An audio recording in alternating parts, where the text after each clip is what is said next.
ఈరోజు పొద్దువాల బాయికాడికి వచ్చినాం, చూస్తే పందులన్నీ ఖరాబ్ చేసినాం మన మక్కశేన్ని. ఈరోజు చూడండి మొత్తం బాంబులు తెచ్చి పెట్టినాం, కాల్చినాక చూపిస్తాను చూడండి గైస్.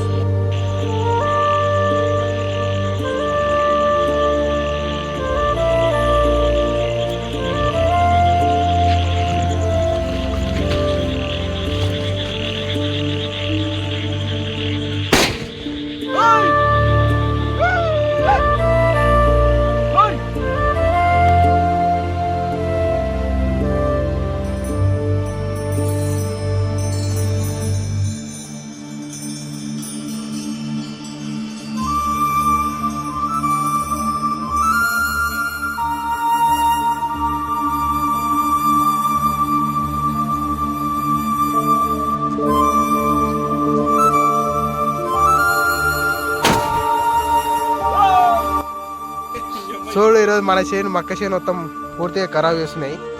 ఇంకా చూడండి ముందల ఇప్పుడే వచ్చింది పంది. ఇంకో